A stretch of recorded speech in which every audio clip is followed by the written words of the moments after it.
Assalamualaikum warahmatullahi wabarakatuh.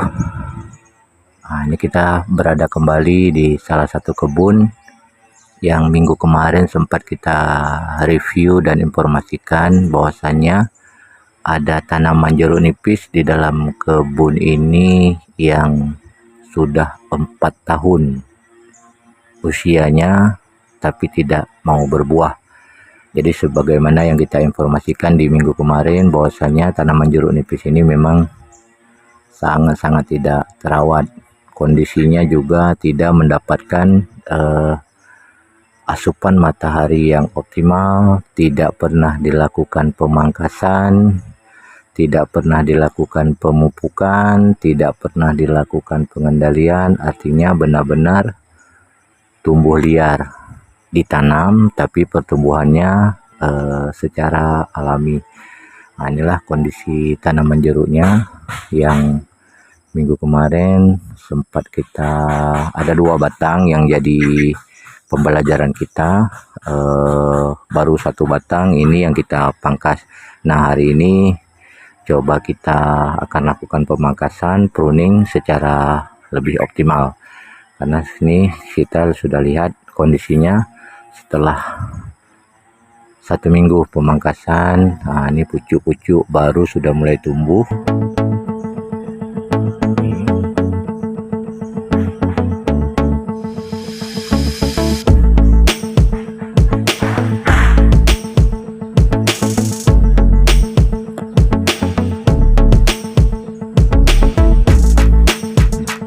Alhamdulillah. Jadi apa rencana kita selanjutnya? Hari ini kita lakukan pemangkasan secara optimal. Memang banyak kendala di tanaman ini. Jadi selain memang tanamannya tidak terawat, pH tanahnya juga bermasalah. Jadi sepertinya lengkap lah di tanaman ini. Namun tidak jadi persoalan, ini adalah tantangan, ini adalah pembelajaran bagi kami sendiri. Kami juga mohon izin kepada pemilik kebunnya karena pemilik kebunnya rencananya ini mau ditebang karena tidak tidak menghasilkan. Jadi mau ditebang. Jadi jangan dulu, kita bilang kita coba lakukan pengendalian, tapi juga catatan bahwasanya pemiliknya tidak mau dilakukan pengendalian secara kimiawi lah.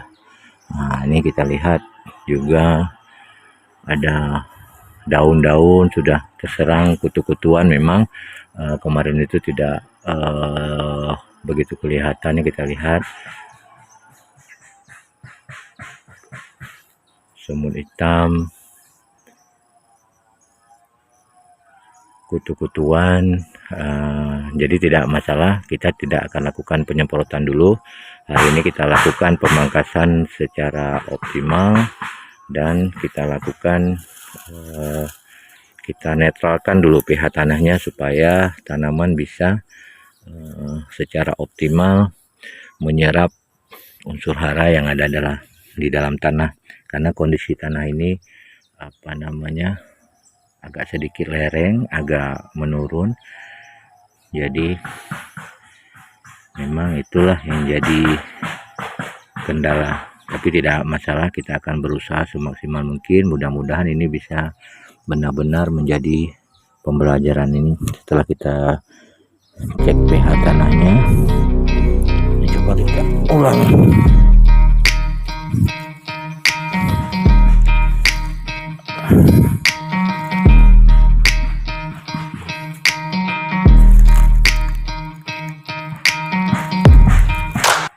Jadi pH-nya 5, coba kita naikkan sendiri, kita naikkan sedikit pH-nya. Nanti ada sisa-sisa abu pembakaran di sana, coba kita tabur di sini. Jadi ini target kita adalah target selanjutnya. Ini kunjungan kedua kita hari ini, hari Minggu tanggal 27 April 2025. Kunjungan kedua kita. Ini kita coba optimalkan pemangkasan terutama di tanaman jeruk nipis yang satunya lagi. Nanti setelah daun-daun baru ini sudah mulai tumbuh, jadi kita akan coba pruning daun-daun yang terserang dengan kutu-kutuan. Jadi kita optimalkan secara alami dulu, pemupukan, penyepraian itu kita ambil langkah terakhir. Jadi supaya kita tahu dengan kondisi tanaman seperti ini bagaimana pengendaliannya secara alami, dan untuk memastikan juga kendala apa-apa saja yang menyebabkan tanaman tidak mau berbuah. Ini kita coba lakukan pruning di cabang-cabang air. Ini kita lihat.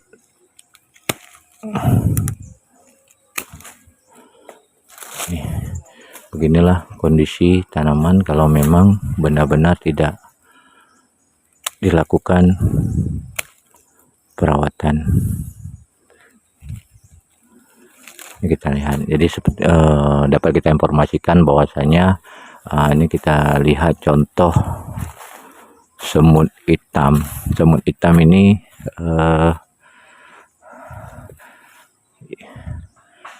ada keunggulan dan ada kekurangannya. Jadi kalau keunggulannya memang ini bisa sebagai OPT penyeimbang. Jadi juga dia bisa sebagai predator yang menghambat seperti lalat buah, kutu-kutuan. Tapi juga dia bisa melindungi juga jenis-jenis kutu-kutuan.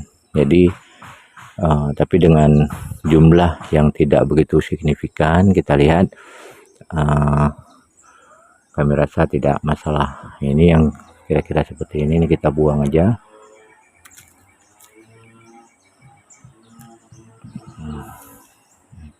Sambil kita lakukan pemangkasan.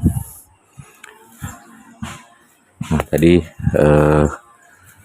pH tanah, berarti langkah kita hari ini kita lakukan pengoptimalan pemangkasan, pruning secara lebih menyeluruh.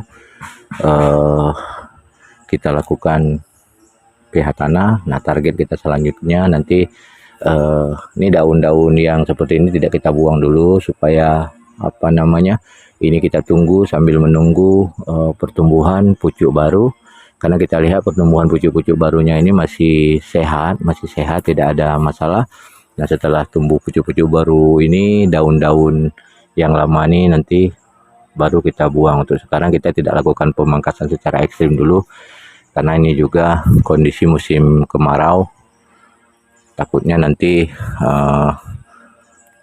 tanaman juga tidak bisa menyebabkan kematian karena dia tidak bisa optimal melakukan fotosintesis.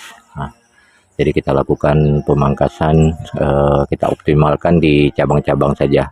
Nanti setelah pucuk-pucuk baru ini keluar optimal, baru kita akan buang daun. Nanti hasilnya seperti apa, baru kita pikirkan langkah selanjutnya. Sekarang ini kita kondisikan secara alami, asupan mataharinya bisa maksimal diserap oleh tanaman, kita optimalkan pH tanahnya. Mudah-mudahan ini bisa menjadi contoh bagus. Kita jangan tergesa-gesa untuk melakukan pengendalian secara kimiawi, juga jangan terlalu tergesa-gesa memberikan pupuk, karena pada umumnya kondisi tanah di Sabang ini adalah kondisi tanahnya subur-subur. Kalau ada bermasalah dengan tanaman, biasanya pH tanah cukup, pH tanahnya saja kita optimalkan. Ini juga sisa gulma-gulma ini setelah kita bersihkan, kita tidak bersihkan secara menyeluruh, karena ini kita jadikan mulsa alami. Karena dengan kondisi panas ekstrim, takutnya nanti tanah terlalu kering juga bisa menghambat pertumbuhan dari tanaman ini sendiri. Mudah-mudahan ada manfaatnya. Ikuti terus kami. Salam kami anak pulau Sabang Aceh, 0 km Indonesia. Assalamualaikum warahmatullahi wabarakatuh.